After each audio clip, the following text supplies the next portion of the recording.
And we're live to Hey. review the episode in the title. Take it away, Jeff. Yes, this is Homicide: Life on the Street, Season 4, Episode 6, I believe.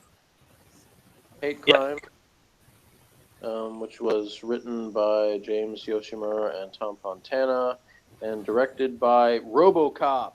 Yes, I was still you might say that. In fact, I was going to say that. Oh, sorry, I didn't mean to. No, it's fine. That's fine. It's your joke. Peter You got it Weller. out there. Yes.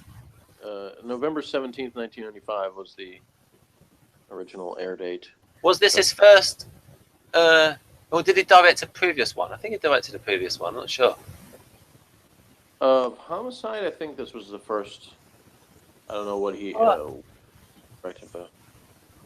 Oh, yes, I think you may have mentioned it in the previous hangout about Peter Weller.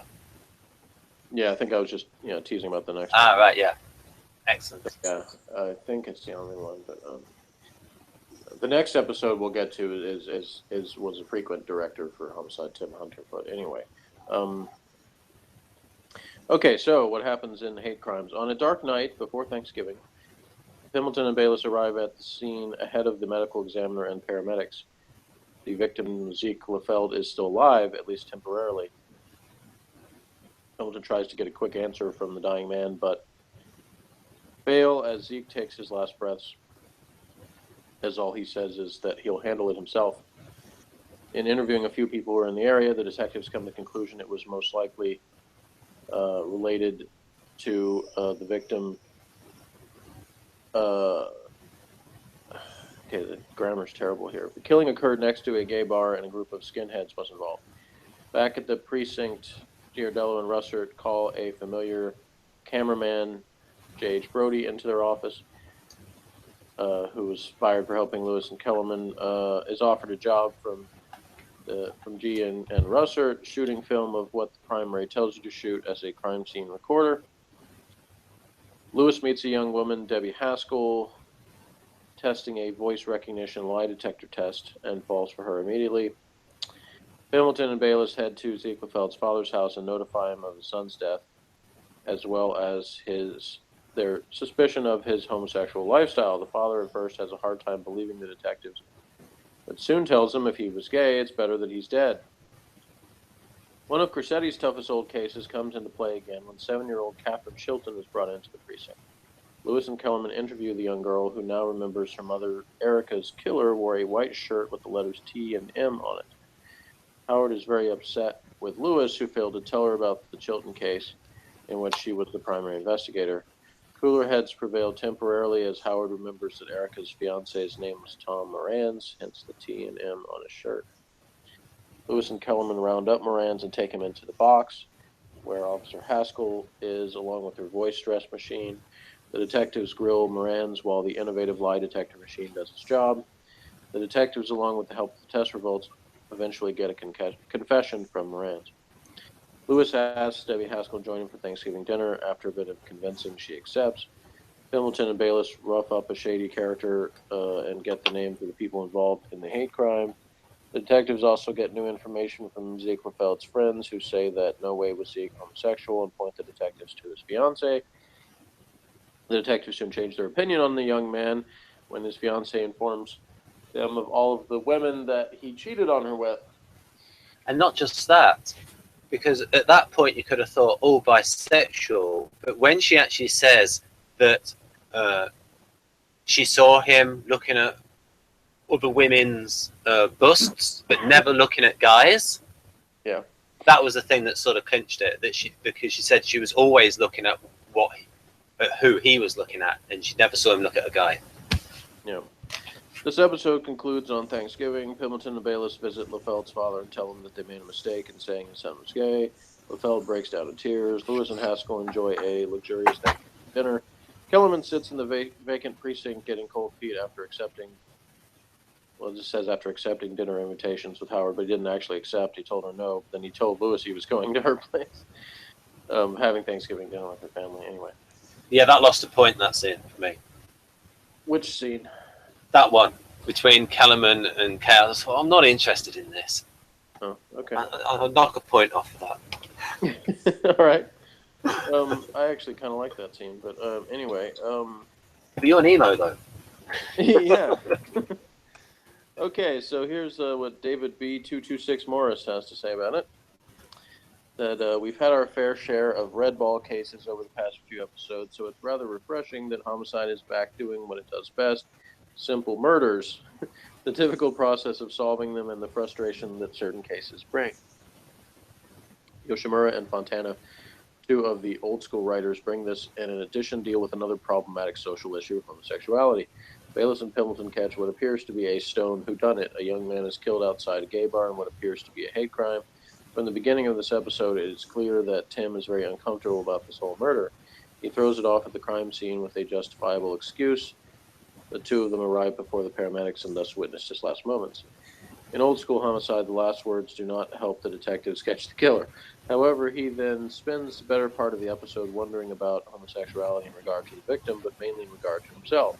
He talks about how this case doesn't get to him the way that, say, Adina Watson did. Combine this with overly aggressive attitude towards the skinheads who helped commit the murder, and it's clear this case is unsettling him. Just as the murder of Angela Frandina in A Mini Splendid Thing, where the victim's overt sexuality troubled him, we are once again led to believe that Bayliss is repressed in some way.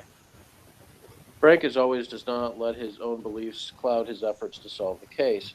Like the Frandina case, the sexuality of the victim doesn't trouble him in his efforts to close the case. However, when he learns the truth about the victim, he is angry and upset at himself for doing what he hates seeing done by other cops, making assumptions based on limited evidence. The issue of homosexuality plays a vital role, but Fontana and Yoshimura don't preach, letting the actions speak for themselves. The most startling reaction is that of the victim's father, who becomes so inflamed by his son's apparent sexual preference that he says, if it's true, it's better that his son is dead. However, as we find out with the detectives, the victim was not gay, he was merely in that neighborhood on business. When Tim tells the father this, he bursts into tears, his grief at his loss finally coming through. His first reaction, however, remains the one that stays with us as we realize that some prejudices can overcome even the most powerful grief.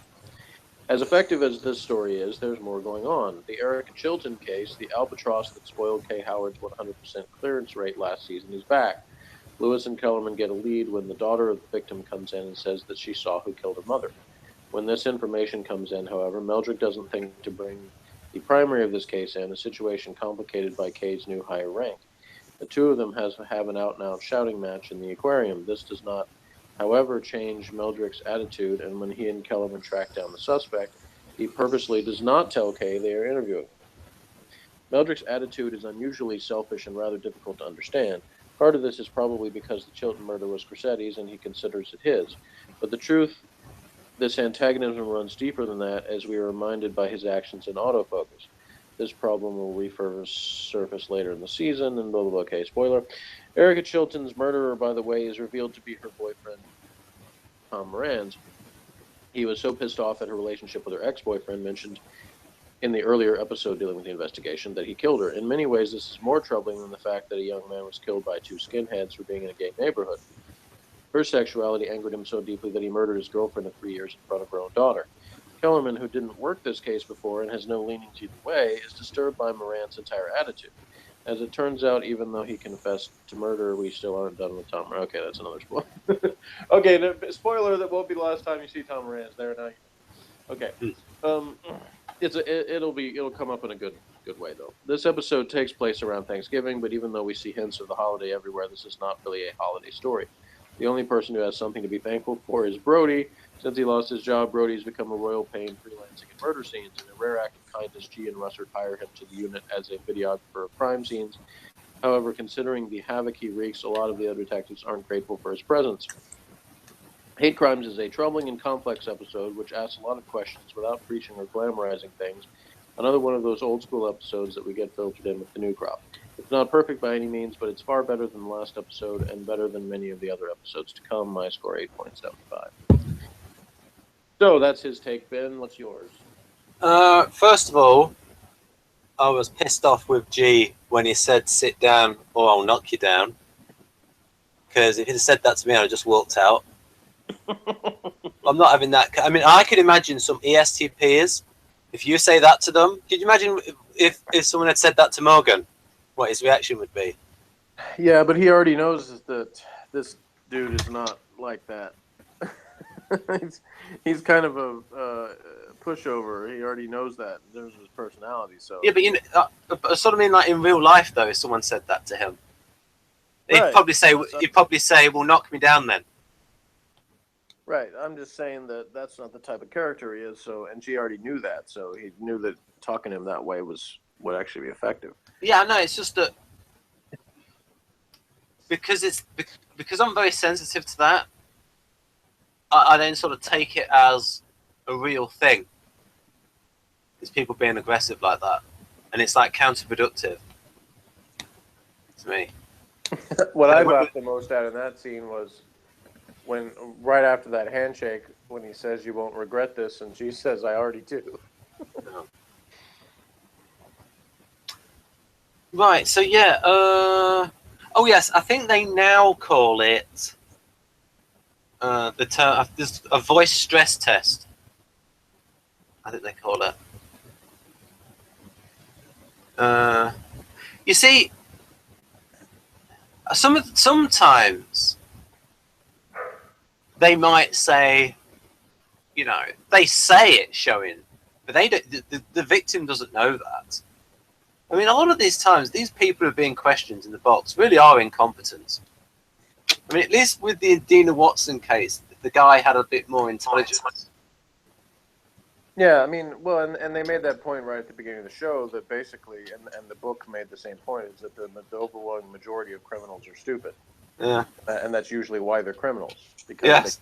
they can't succeed in a job that isn't crime. But there are obviously exceptions to that. The people that have used their intelligence to get very good at crime, and usually those are the ones that are more fun in the box because they are not going to fall for the same tricks that most people will. Especially if they've already been in prison.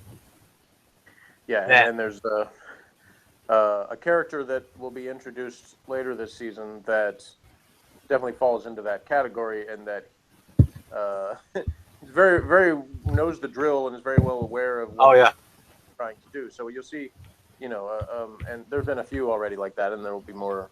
Yeah, in the future. Because if you've already been in prison, then like going into the box like that's going to be a walk in the park. Yeah, and you've seen some like, for instance, in Bob Gunn back in season 2, you had the guy who was the stick-up man who was basically like, I know my business. I know what I did. Yes, and he was a young kid, wasn't he? I mean, he was like, he was probably like 20 or something. I don't know exactly how old he was supposed to be, but basically he was like, I'm experienced enough at doing this. I know what you guys are trying to do, and it's not going to work on me. Yeah. Like I said, I mean, you're saying with criminals, if the criminal is an ESTP, that kind of antagonism, that's not going to get to them.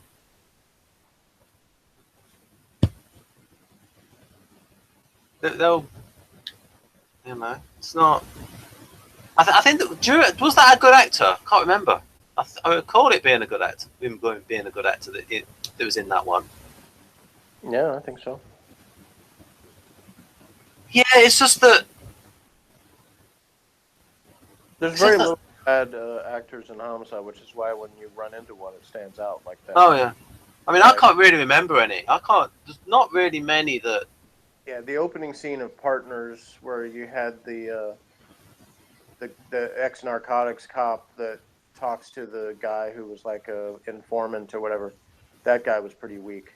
Yeah, were they like the sort of people that you get in Diagnosis Murder? Or, no, Murder, She Wrote. That had a lot of bad acting in it. Yeah, just to bring us, everything full circle, it was amusing to me that you mentioned Diagnosis Murder in the last Homicide review. Yeah. Like 7, which introduced the character by Glynis Barber, was that her name? Yeah, Glynis Barber, yeah. Looking up to see where I'd seen her before, she was in an episode of Diagnosis Murder. So there you go, everything comes together. Yeah, but she's a pretty good actress though, Glynis Barber.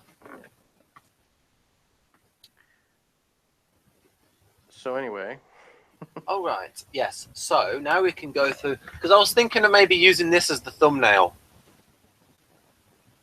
What do you think? Yeah, that would make sense. Right. Then we got. Yeah, this guy acted quite well enough. Right at the start. Well, did he go on to do anything big? I don't know. I mean, so let these names. Let's see if these names, any of them went on to do bigger things. How about this, Terry O'Quinn? Does he? Have you heard of him? No. Right. Okay. Let's do the next part. What about this Alison Smith? No. Okay. What about this Max Perlich?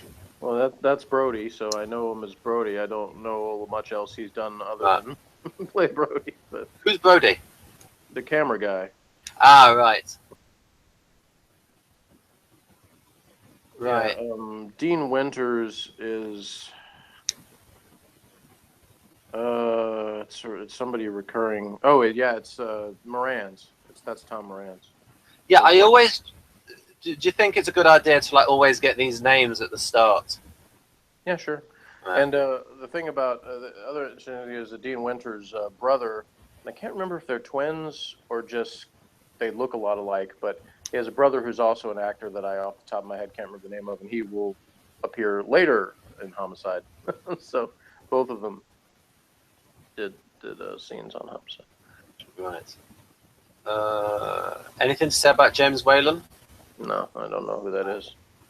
Right, then you got these are the main guys, I assume. Yeah, that's the head writer and the executive producer. Right. And again, RoboCop. Yep.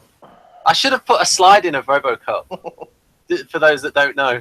Although anyone who's watching this is probably a 1990s person who will know RoboCop. That was a good angle.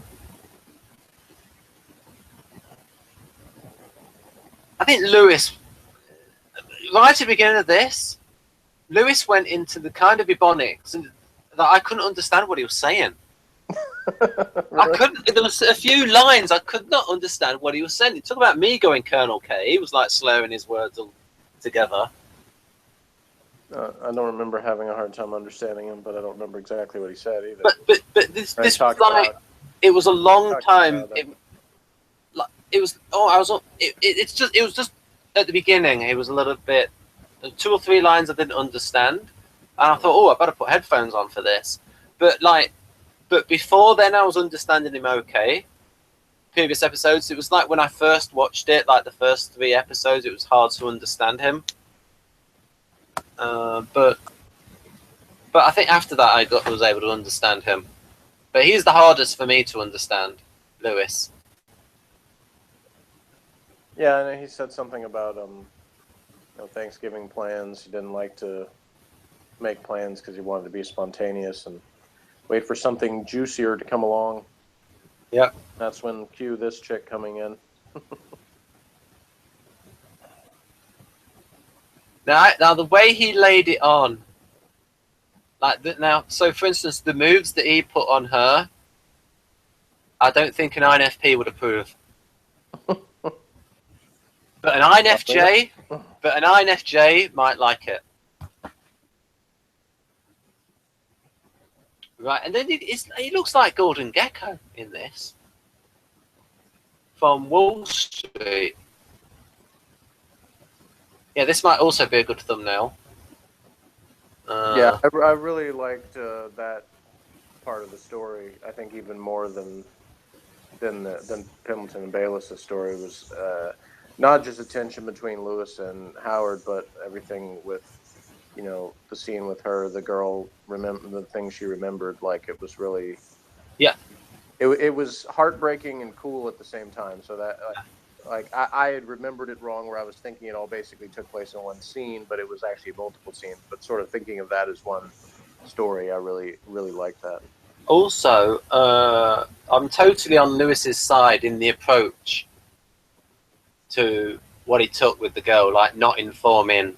There not being time to inform Kay Howard. Yeah, I mean, because he's making the point that, the more that you try to make this into this formal thing, you're putting pressure on her, and she's likely to clam up and not be able to tell us anything, and he's trying to get the information that's going to cause. So, taking a very pragmatic approach there.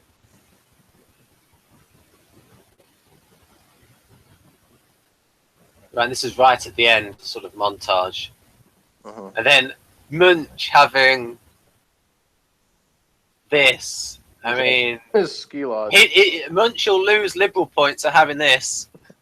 Well, it wasn't his place as a ski lodge, so he didn't have probably much choice on what was what was on the floor. I think Superman in Superman 2 tripped over that when he fell into the fireplace on purpose. But you don't like that film, Superman 2. So any of these people become famous? Not that I know off the top of my head, no. Right. 1995. Can you believe it, Jeff? What a long time ago. Yep. But things don't really look that much different. Yeah. Well, the biggest change, obviously, is the, cell phone and internet type stuff. But if we like, I mean, as I said before, like if we look at something made 10 years ago, that ain't much different. Whereas the difference between, say, 1995 and 2005, there was quite a big difference in terms of computers. But anyhow, we won't go rehash that story. So I'll say what I think. I think I thought it was going to be more heavy-handed than what it was, but it wasn't heavy-handed in its subject matter, except that I think that the scene that they tagged on at the end with Bayliss and Frank was a bit almost to get them out of trouble. Like, because if they had ended on the previous scene, then the program might have got more criticism. Because I thought that would have been a more controversial ending. If it ended on the father. Oh, yeah, I liked that. That would have been a gutsier ending. Because it again, like Morris's review said, it didn't make it into this thing where the two of them at the end just have some sort of revelation where they say where they try to say, here's this theme for the audience. They were both still uncomfortable and for different reasons.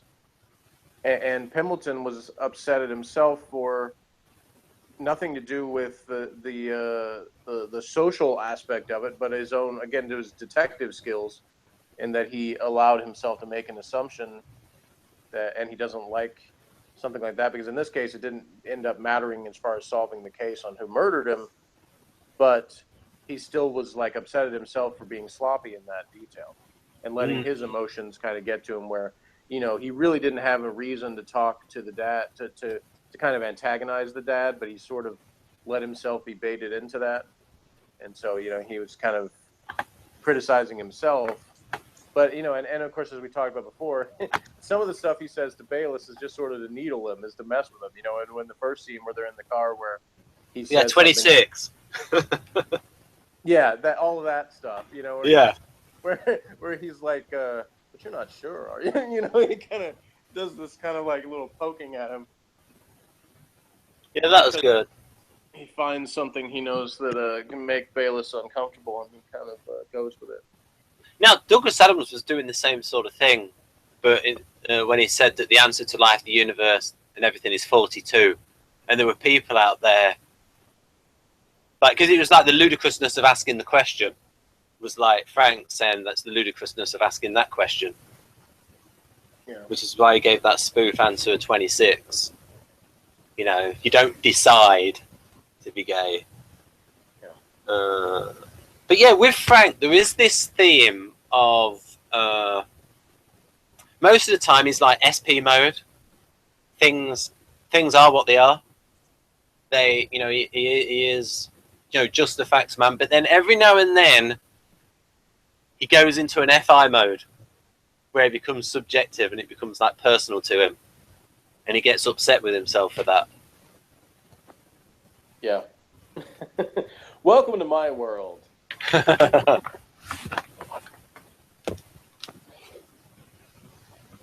Whereas that doesn't really happen for the STPers. They're like probably looking at the SFPs and going, "Oh, you're losing SP points there." No, but I think STPs could relate to the part where he was frustrated for making the assumption, like.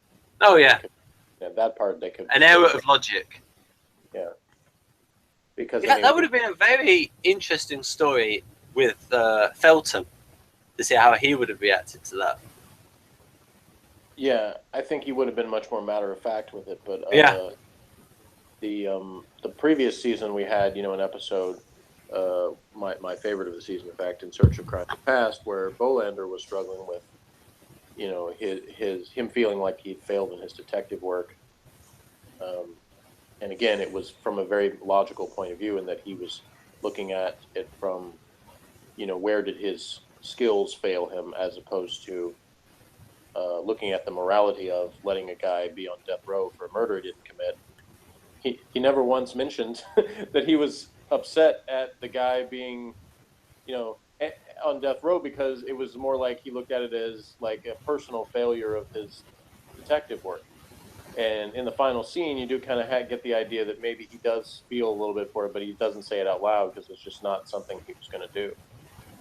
Whereas if that case had been Pembleton or Bayliss, you would have seen there would have been a lot more of the morality of it discussed, most likely. Yeah. And there's a lot of little good moments I like in this one, like I said, between Pembleton and Bayliss, in terms of the little things that they say and focus on, because Bayliss has these definite, like they both have definite beliefs about things, but it's funny the way that they go different routes.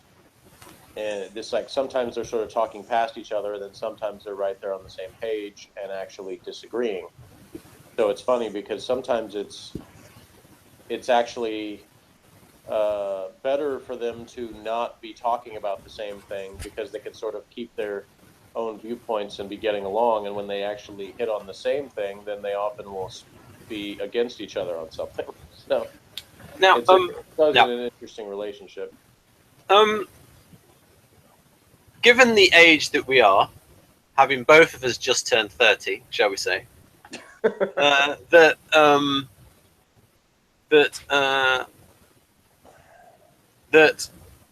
from our point of view, when they do these moral discussions, it's like, well, we've sort of heard this before, but I was wondering, because you watched the show when you were younger, how did you feel about those sort of like moral discussions at the time? Was it like new to you? I mean, I can't remember exactly how I felt back then. I think I probably was a little bit more idealistic back then. I probably had feelings like, well, we can solve some of these problems, whereas more like now I look at it as much more cynical, like, this is just human nature and this is what happens. I mean, Frank even said in the episode something about, they discuss human nature. And at the time I would have said, well, but human nature has led to, evolving and progress and things too. So, this can still happen.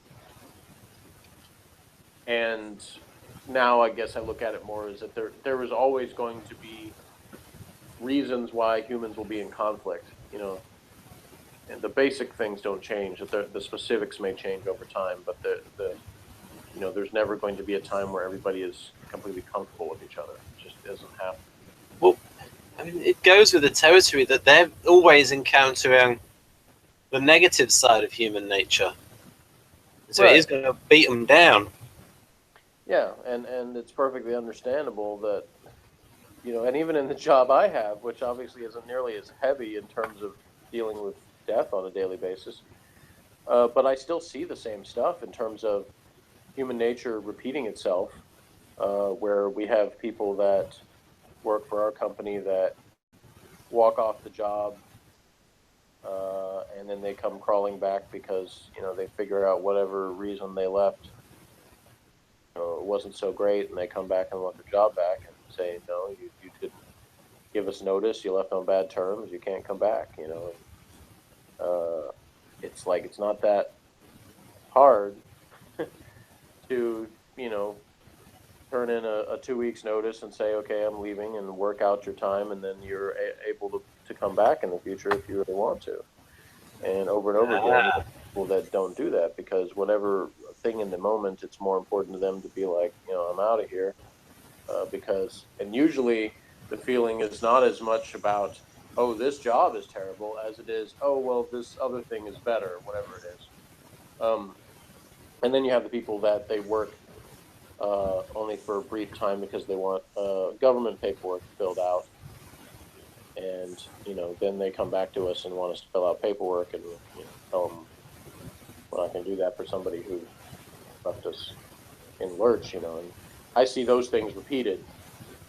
So in a sense, even though it's not obviously a job that deals with murders, I still, from my position, see a lot of the same things repeat themselves in terms of how people act. So, did these make you think sometimes with these people, hey, you're giving us SPs a bad name here? You know. Yes, I even said that on the video I did with Crystal a few years ago. I said that I realized that some of the things that I was coming down on, I'm like, my type is probably prone to some of those things more than some others are. So I understand the mentality that leads to that, but I also know that we can mature. We can look at things from a perspective of, hey, what's the best thing for me? Even if you're not even thinking about other people, but that changed it too. And for me, it really kind of took having a son and having somebody, you know, I was responsible for, where I was like, hey, I can't just keep completely being irresponsible all the time, because it's going to hurt him. And that's the most important thing, is trying to raise him the best way I can. So 100% P, but mature. Because some SJs might think those two things are incompatible. Yeah, well, that's because, as we've discussed, SJs, even the very intelligent ones, their idealism, their version of it is that they still feel like that that people can somehow grow up and become SJs, no matter how old they are. And they're slightly flabbergasted when they're not trying to. When someone is content with being not an SJ, that confuses them. They don't understand why somebody would feel like that. Yeah. That's right. So I would give this episode about 7 out of 10, because it could have been a lot worse. It could have been very preachy, but it was like pretty well done. And I just knock a point off for that boring, from my point of view, Kay Howard and Kellerman scene. I did not find that boring, and the only thing, I guess the only thing that I would take a point off for is, I felt like there was a couple other things that, I don't know how to describe it exactly. There's a couple other things that I feel like were missing in terms of what people could have said about something. But I also thought, you know, there wasn't enough of the other story, which I thought was better. But I really, the scene with the little girl and all that stuff was really, really good. And I liked a lot of the Pembleton and Bayliss exchanges about that. So I would give it a 9 myself. I mean, really well, not perfect, but like Morris said, but still very good. So the Morris guy, when he said that they roughed up the skinhead, well, there was one point where Bayliss, he like needs someone in the face after he called after someone referred to Pembleton as like, just keep that N-word away from me. Mm-hmm. And then Bayliss like knees him in the face. And I thought, whoa. Well, Bayliss was on the mayoral security detail, so he would have learnt those kind of tactics. But I thought, oh, that's a bit hardcore. But I can understand that, like, because he's talking about his partner that he's close to. So that was interesting. And I was thinking that's a lot better fighting than Blake 7, that knee to the face. Yeah. And better than what I will always remind people who criticise the Blake 7 fighting is the fighting was not much better in Buck Rogers in the 25th century that was made at about the same time. I think 1979 and 1980, those two series of Buck Rogers. That was not quite as bad as Blade 7, but it wasn't the best. But then by the 1990s, it was the fighting had become, as you saw there, it becomes over elaborate. Like you'd have people doing martial arts, jumping in the air, spinning around. Like I know why they do it, because you've got background people, but like doing a 360 degree roundhouse things. Wow. Oh, and before I forget, this episode, Morgan's favorite line in this episode, was one of G's lines when he's in the office with Brody and Russert, and he says, "The Sicilians have a saying: make friends with your enemies or kill them." Yeah. And he asks Brody, "Which one do you prefer?" Oh, maybe you can tell us what. Did anybody translate what G said when he spoke in Italian? Did anybody translate? I'm sure somebody did, but yeah, I don't know what it was. I mean, I just wondered if you'd looked up what I didn't. The translation was. I did not. So Jeff, are you? I think you said have you read all of the Simon's book? No, I heard the entire audiobook version, but it's an abridged version. Oh, that's good enough. I read part of what was excluded from that because I think Google Books has like some of it, but not the whole thing. So I did read some of what's not in the audiobook version, but I have not read the whole thing. I hate it when audiobooks are abridged. Yeah. Oh. But something now. I forgot what I was going to say. I especially hate it after I've listened to it all.